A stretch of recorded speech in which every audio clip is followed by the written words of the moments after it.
Hi, I'm Tim, he's Brian, and welcome back to From the Vault. We have one hell of a selection today. The theme is independent brand watches. As ever, we're taking live questions and showcasing some of our favorites. Reach out to Team Mosso at thewatchbox.com or any of your Watchbox representatives if you see something you like. And of course, we're going to start off with a quick wrist review. Brian, what are you wearing? Why don't you go first, because you're coming in hot. That's right. Today, I'm wearing something out of the norm. Usually it's Zinn, which would qualify for today's show. But today, I'm wearing HYT. Now, this is the H0 that came out in 2017. You can see it is a completely lugless watch. So while it's technically 48.8 millimeters in diameter, it's also 48.8 across the wrist. It's a real compact piece, almost entirely sapphire. You can see that there's just a little bit of stainless steel case at the base, and then the rest of the watch is a remarkable regulator display. You've got your seconds, your minutes, and then your hours, represented by a fascinating fluidic display system. I'm going to pop this one off the wrist real quick. It is a brilliant mechanism, and I'll also mention it's not just a regulator, it is also a retrograde. If you take a look at this display system, you could see that as I advance the time, the meniscus between the oil and the green water-based fluid represents the current hour, and as I advance it, it plunges towards the end of the borosilicate tube, which is basically like its own little piece of glass piping. And when it reaches the end of its travel, by the way, in case you're wondering, the movement is by Chronode, the fluidic display is by HYT's Pressiflex subsidiary, but when it reaches the end of its travel down at the base of the arc, you can see that it rather rapidly retrogrades back to the beginning, and you can see that the hours continue through the base. 5, 6, 7, 8, 9, 10, 11, and it is a very dynamic piece. When you look at the reverse of it, you can see that surprisingly, it is all conventional watchmaking. Let's see if I can do better to get a light on that. Okay, a Swiss lever 65-hour manual wind movement built by Chronode, and you can see there are two bellows. One contains the clear fluid, the other contains the green fluid, and those bellows are actually made in Philadelphia, local to us. The only major American component I can think of. They are? Yeah. That's pretty cool. It's a defense contractor, apparently. The only part on this table that's made locally, I assure you. All right, Brian, what you got? So today I'm wearing a watch that's been getting a lot of wrist time. This is the 44mm F.P Journe Octa Sport, featuring a 5-day power reserve, blue dial limited to 8 pieces, ceramic bezel, titanium bracelet, and titanium coated aluminum movement. Just an all-around great daily for me. And as you can see, it does have that aluminum movement. That's one of the cool things about the F.P Journe line sport pieces. It's not just the standard Octa in a titanium case, it is an aluminum movement. And this dates back to 2011 in the first line sport models. Although the originals were aluminum inside and out, they have retained the aluminum movements internally. So really cool watches, and of course, it's got a few platinum flourishes that we also like on that now bumperless case. By the way, if you're wondering why I'm wearing the HYT, it's not just because it is the theme. I am considering buying this watch. It is a very cool piece, and it is full of clever ideas, like this little micro adjust inside the clasp. Every brand should do this. There's a trigger you push inside the clasp, and you can move the clasp in and out through several detents, and you can see how it folds, trigger release. It's just a micro adjustment system that adds no volume or bulk, and it is very smart. You're going to see that a lot in all these watches. Brian, let's start out with the watch from a brand that launched before any of the others, and that is, of course, Franck Muller. So when picking independents, you know, while they do produce a lot of watches and they own quite a few different brands, in my mind, I still view Franck Muller as a independent brand. This is the traditional Curvex case. To me, this is the case that really launched Franck Muller and put them on the map. He was doing unique cases and dials and really pushing Geneva watchmaking into the modern era, and he was doing it with a twist. So I think he was taking old world techniques and old world complications and doing them different. And you know, to me, this is an example of just that. You can see the watch on the wrist. It's fairly compact, although it looks big. Every tonneau watch doesn't necessarily wear huge. We're not talking Richard Mille sizes here. It is a very flat, compact, elegant, and graceful watch. And as you can see, the dial is mostly unadorned. But it does have that distinctive Franck Muller dial with outrageous, almost pre-Art Deco, more Art Nouveau, really, numerals. This is more a watch of the Roaring 20s than the Art Deco 30s, and it is a very fun and solid piece. Fun fact, automatic Franck Muller watches from this era have a platinum mass on their winding rotor, so while it is an ETA caliper internally, it is a more efficient winder. Let's jump into the box, see who's here. Matt Foster, Al Horology, Thomas Burnett, John Watchsmith, Passion for Watches joining in from Charlotte, North Carolina. We got Sam K, we got Bambo Jet, who is clearly yanking my leg here, claiming the 5711 is discontinued. Yes, that's right. Yes, and what else? I mean, if that's true, then not only do we have watches on the table, but I've got the Brooklyn Bridge right underneath, available for extra money. Contact me, tmosso at thewatchbox.com. You can have the whole bridge. The views are incredible. No, it's making the rounds online right now. All right, and by the way, the Royal Oak is discontinued too. No, seriously, it's making the 5711 1A is making the rounds now that it's been discontinued. It hasn't been officially announced yet. Okay. But some of the sellout lists have been circulating now. All right. Well, I guess we'll find out. We'll find out soon. Well, let's see. What is true is that there is a list of discontinued Patek references. This comes out every year in advance of the novelties. If you want to take a quick look, the 5711 1A010, the current reference, is on the discontinuation list. In terms of discontinuing the Nautilus, I doubt it. No, for sure not the Nautilus. No. It would only be this reference. Yeah. Now, this is on the forum, so again, nothing's been substantiated by Patek Philippe yet, but around this time, within the next week or so, the actual list should be disseminated. By the way, if you are on the list for the 5374P and you got busted, condolences. It's interesting to see so many Gondolo references being discontinued, as that collection has been almost entirely hollowed out. So, interesting, breaking news today, but I actually have to say this is one of the smallest discontinuation lists I've seen from Patek in years. It's usually like a dozen or more models. Yeah, I mean, I wonder if there's going to be more, and this was just a, just a sampling of what's to come. But, By the way, we didn't break this news, so we're not busting an embargo. Yeah, exactly. This has been broken. But I'm going to end the Franck Muller with, I really do believe that this is a brand that's due for a comeback. The watches themselves depreciated tremendously over the years. They're available at a bargain, and to me, they're beautiful watches. They're iconic. They're recognizable from a distance, and they don't cost too much money compared to everything else on the table. There's that too. No, not at all. And if you were to say who's really put the stamp on Tonneau-shaped watches to where they where they're associated with it, it would be Franck Muller. Yeah, if you wonder why Richard Mille uses that shape, it's because in 1999, when Mille founded his company, he looked around the world of independent brands and he asked, what's red hot now? He saw Franck Muller at the peak of the brand's popularity and said, I want like a robotic version of that. And that's exactly how it happened, I swear. I wasn't there, but I swear that's how it happened. All right, jumping into some of our friends here. We got all sorts of folks joining in. We got Soma joining in from Budapest. Thank you for joining us from Central Europe. We got Andy Gee joining in from London, England, and Junior Johnson. Turkischer Meister joining in from Turkey, and William Rizzo. 121 click bezel, he of the slightly off alignment, and Boss Defender saying, awesome choice, Brian, with the Franck. All right. And we got William from the Florida Keys in the house too. Okay, question for you. 5168G green, so a white gold green Aquanaut, or get the Hulk or Tudor Harrods. The things don't seem roughly equivalent. Is it both the Hulk and the Tudor Harrods, or even the then, I don't 5168? think it would be equivalent. Yeah, I mean, I would say that's an odd one because you're comparing a watch that costs like under $5,000 to, what is a 5168 these days? $80,000? I would say that they're probably, they're probably bringing somewhere between 70 and 80,000 at this point. Yeah, so I don't necessarily see that as an equivalent. I say if you forswear the Aquanaut, buy the Hulk, buy the Harrods, and buy yourself a nice car because you're going to have some money left over. All right, guys, live show. We got Millie Vanilli joining in from Thailand. Very cool. And let's talk a little bit about De Bethune. This is my favorite independent. You guys know it. HYT is near and dear to my heart, but the company that has absolutely walked away with my soul is De Bethune. Now, they built about 150 watches a year these days. They've built fewer than 3,000 in their entire existence since 2002, so exclusivity is assured. This model came out in 2011, and it is the DB28 Tourbillon. Now, it's based on the DB28 that won the GPHG Aiguille d'Or back in 2010.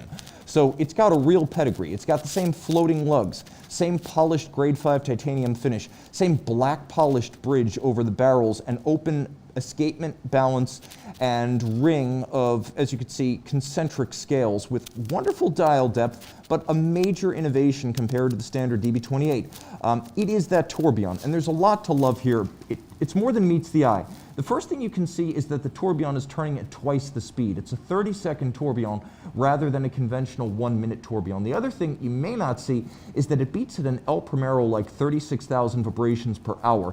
And it is a tourbillon dedicated to chronometry. That has always been a thing at De Bethune. They don't build watches just to look good. Chronometry is always the goal. And these tourbillon versions are known to run about 0.3 seconds gained per day, and that was always their in-house goal. Under 1 second, typically about 1/3 of a second gained each day.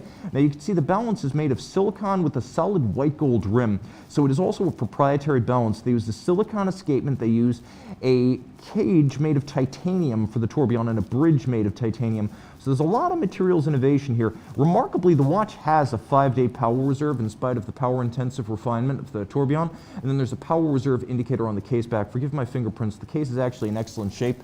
It's just unfortunately a bit smudged. Throwing this on the wrist, you can see that the watch is under 12 millimeters thick, so it actually does fit underneath the cuff. And because of the floating lugs, it wears really nicely. It's light, it's compact, ergonomics are excellent, and only 29 of these were made in 2011, so exclusivity is assured. Big fan here. Very cool watch. And honestly, having it on a lot thinner than I had remembered it being. Yeah, under 12 millimeters. Remember, guys, for reference, a Daytona is about 12.2 to 12.4, depending on the case material. So this is about 0.5 millimeter thinner than a Daytona, and I don't think anyone's ever called the Daytona chunky.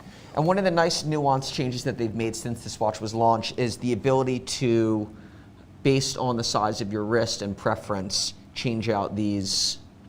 Yes, and you can still do that pieces. if you send the watch in for service. In general, they will swap out the lugs for free as part of the service because they're getting a set of lugs and giving a set of lugs. Correct. So there is some tailoring available here, and make no mistake, De Bethune is willing to do custom work even on previously sold watches for subsequent owners, which is one of the coolest things about the brand.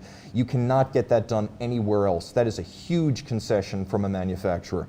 So let's jump into something that is probably, I don't know, it's probably actually rivaling the Franck as the most affordable watch on the table today, but certainly also vying to be the most spectacular. Tell us a bit about the Pioneer right here, Brian. So here we have an H. Moser Pioneer cosmic green dial, 42 millimeter case, luminescent hands, proprietary in-house movement, just an overall great sport watch from H. Moser. Here it's featured on their nylon sail type material strap. The watch is also available, or I should say that another strap that's available is rubber. Yes. And this is their, I would say, like tried and true sport watch that they're making right now. And as H. Moser has tailored down its lines and they're fine-tuning their product offerings, you're going to see that the Pioneer line really is the flagship sport line. Yeah, the nice thing about the Pioneer is that though it's a 42.8, it doesn't really wear that large. It's a big watch, but it's not a huge watch. The other thing about it is it's nicely profiled. The case is scalloped, the recesses of the lugs are nicely coined, there's a break between the polish of the case flank and the satin of the lug hoods, and then you've got a very clean dial with no date, minimal printing, that cosmic green that Brian mentioned, but it's also a fumé, fading from light green at the center to almost black at its edge. It is well loomed, 120 meters water resistant, and automatic winding with a 3-day power reserve. Also good is that unlike some brands like any 50 Fathoms with a caliber 1151 inside, this is a very shock-tolerant sports watch movement. It was designed with the Pioneers in mind. This is the HMC 200, stop seconds, 3-day power reserve, basically a magic lever winding system, and a full bridge with a free-sprung index, making this a real sports watch caliber. So even though the watch itself is rugged, so too is the movement, and that's often the missing second piece with many high horology sports watches.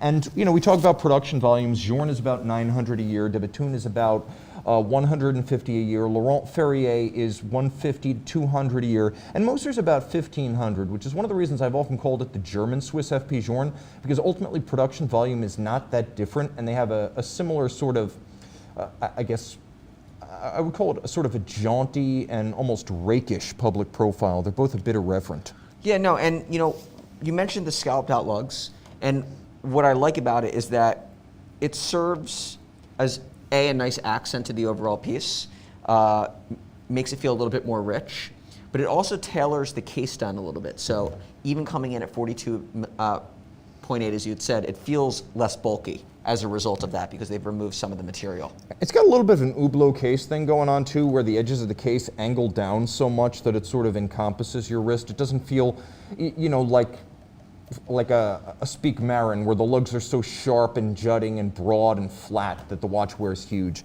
Yeah. I also say this, easily overlooked, but a major advantage of the design is just how big the dial is in relation to the whole case. The dial extends almost out to the edge of the lugs, which is very uncommon, as oftentimes you find these sports watches that are all lug with minimal dial, but for legibility's sake, it should be the other way around, and Moser does that the right way. Okay, jumping into the box. So Marco B, of course, wants to know about the 5711 news. I'm going to go out on a limb and say whatever's coming is almost exactly the same, because we had a 5711 1A-001, and that became the 010, and if you can tell them apart, you're a better man than me. No, I mean, I think that there's going to be a bigger difference than that. My understanding, and again, this is not coming from the brand, this is obviously just what's been disseminated online, but as well as where I think the trajectory of the watch is going, is that you're going to see a modest increase in size. You know, I want to say it comes in at around 40 millimeters right now. You know, look to see maybe a 41 millimeter watch. I think you'll see the new style bracelet that was present on the 5740, the butterfly deployant. I think you'll see that integrated onto the new watch. As far as dials go, I honestly don't know. I'm wondering if there's going to be a movement upgrade or some sort of change where they'll increase the power reserve. But I would look to see size and bracelet would be, for me, the two things right off the bat that I think you'll see a change of. I would be really surprised, and I mean really shocked, if there were a movement upgrade, because the movement upgrade came last year. That was worked in without changing the reference, but it was a big change because you had a different movement architecture, and for the first time you had hacking seconds. Correct. The change that I think we all want to see is the one that we're not going to see, and that's the return of a bracelet built the, you know, $5,000 watch way with screws and removable links. You know, every watch over like $5,000 that's not a Grand Seiko in titanium has a bracelet held in place by screws.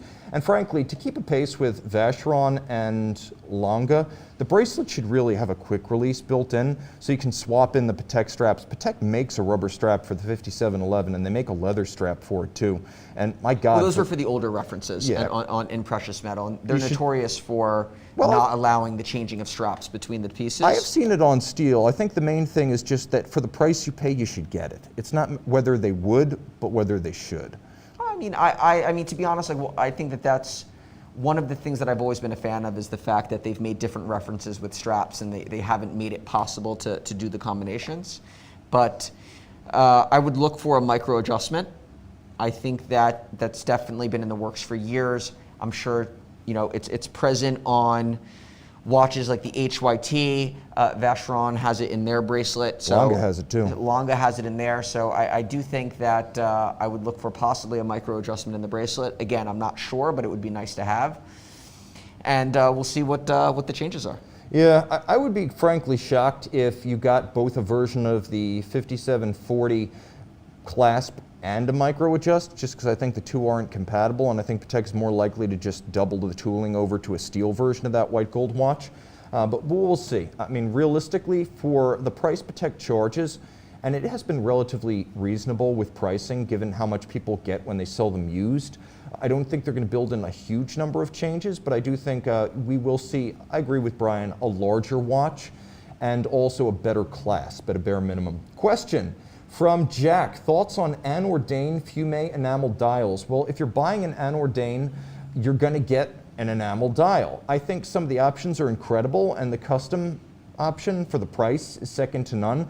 The watches look like 5 times more expensive than they are, so if you're into Scottish horology and you want to have like a one-to-one relationship with your enameler, because all those people have names and faces and they're on their website, that's a really cool way to go. I think that like sub $5,000 independent brand watch, mostly built around dial and case design. Yeah, of course.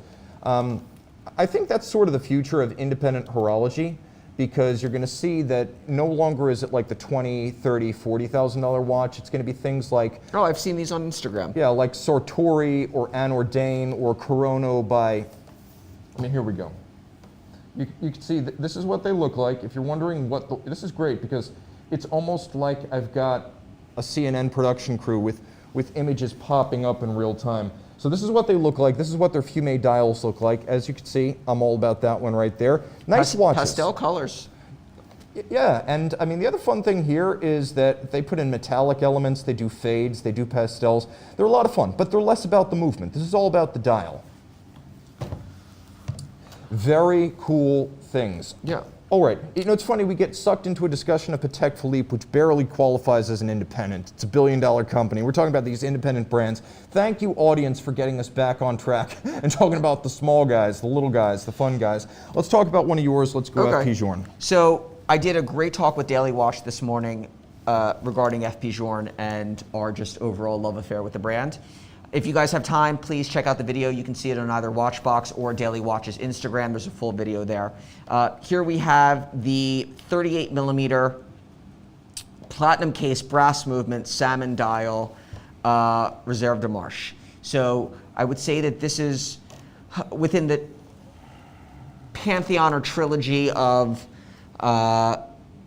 most historically important of F.P Journe's references, the Resonance, the Tourbillon, and this watch. This is what launched his brand. You have here just his prototypical look, the off-center display of time, the off-center date, power reserve indicator there on the left side, which again, back when this watch was produced, it was a novelty to have a power reserve indicator on an automatic watch. And this really aided, I think, in filling out the dial a little bit more. This example just happens to be absolutely spectacular. You know, when you have the opportunity, or if you ever have the opportunity to come by and visit Watchbox and see a lot of these watches in person and side by side, you can see just how special some of them are. But so this one was produced in 2001. It's an early version of the watch. Does that say 1 or 2? I can't see. I believe it says 01, but yep, 01. Yeah, 01. So this would be one of the earliest examples of this watch then. Fun fact. Back in the day, until about mid-2005, Journe would stamp, or Journe's case maker would stamp the reverse of the case with the case's year of manufacture. There's also a 1 or 2 letter reference. If you've ever wondered where the Journe references are, they're right next to that.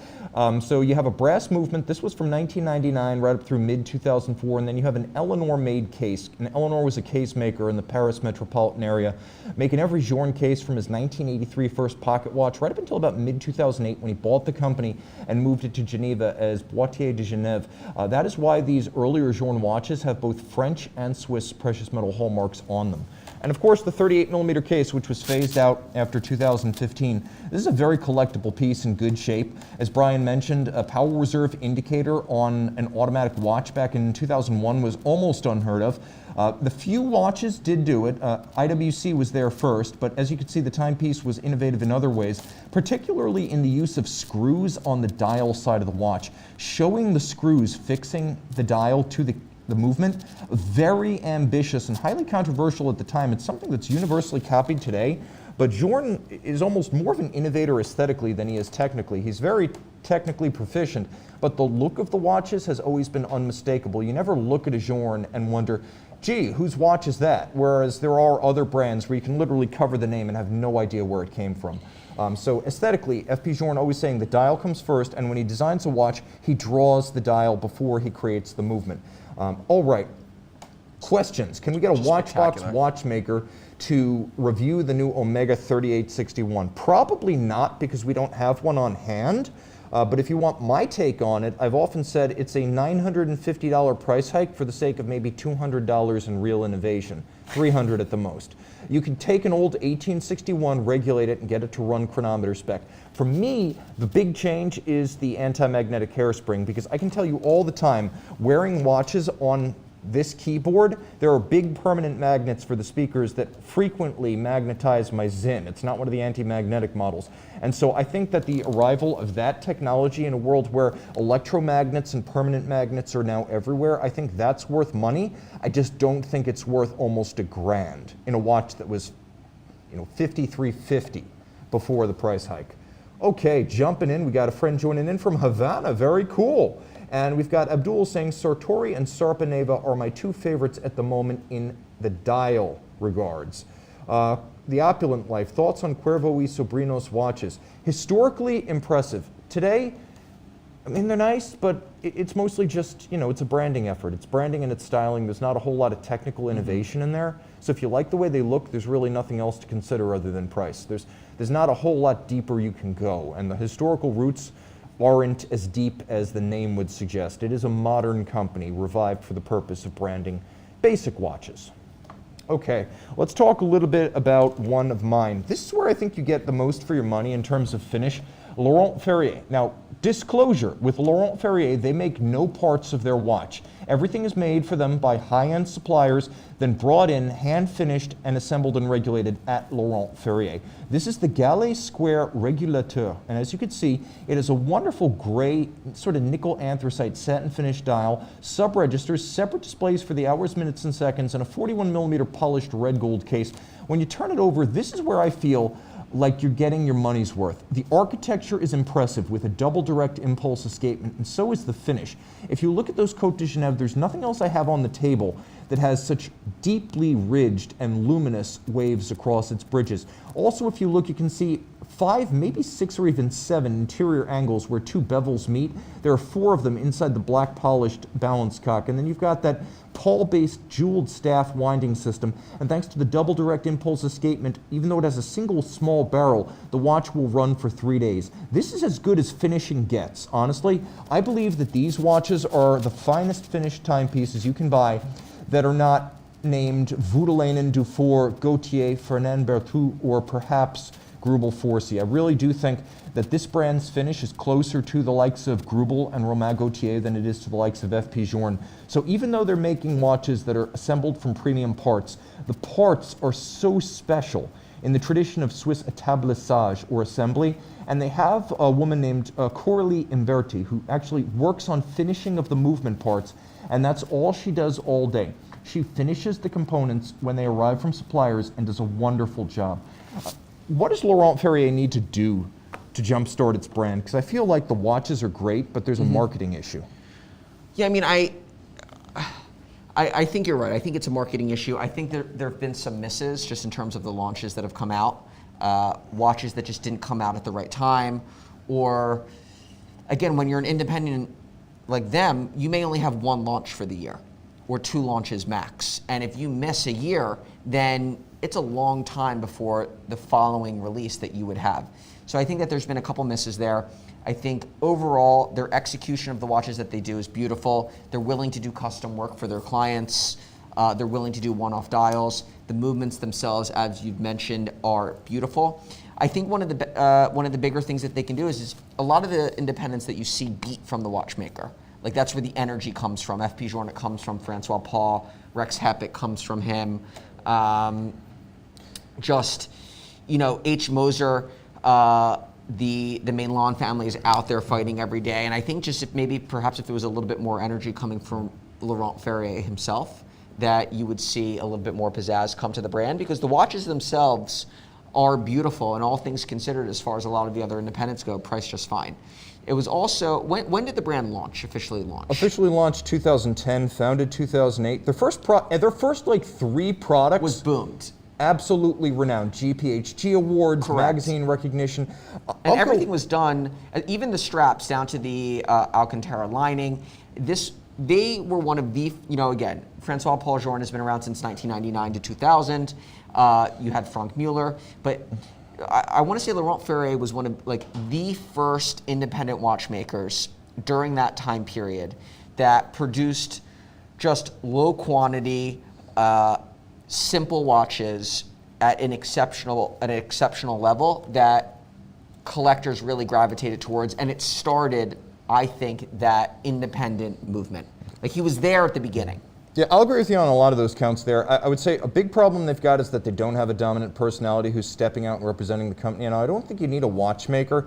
Edouard Meylan is an executive. Richard Mille is an executive, a business manager. Max Buser is an engineer who builds no watches personally.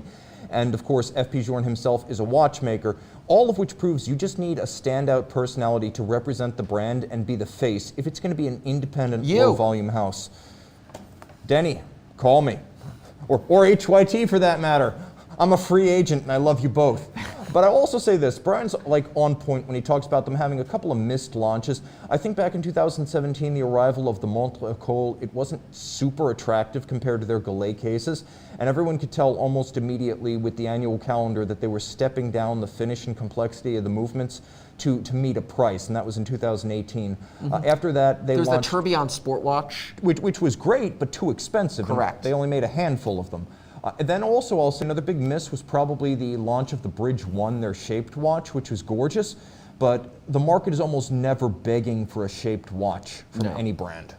No, unless you're RM. But Right. and I thought that that cushion-shaped sport watch, I thought was very pretty. I mean, again, it was built nicely. It didn't need to. I don't think it needed to be a tourbillon at the time. No, it was a six-figure watch. It could have been a $60,000 watch, and they would have sold 100 of them. Correct.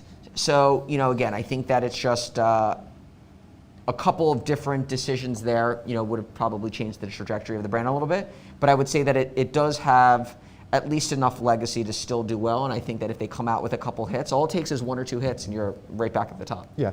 Important to remember, and this is often forgotten, but in their earliest years, they were, and I'm going to say this from a position of love, because I love the brand, but for the first 3-4 years or so, they were a creation of Hodinkee. They got a lot of favorable coverage, fawning praise, huge free exposure on what was then easily the #1 online platform for launching a watch. So I think once that started to ebb a little bit, some of the energy behind the brand started to recoil. I also think people have trouble with the tablissage. It's not well explained unless you're Max Busser and you're really leaning into the idea that all of your parts come from different suppliers and making them almost mini celebrities.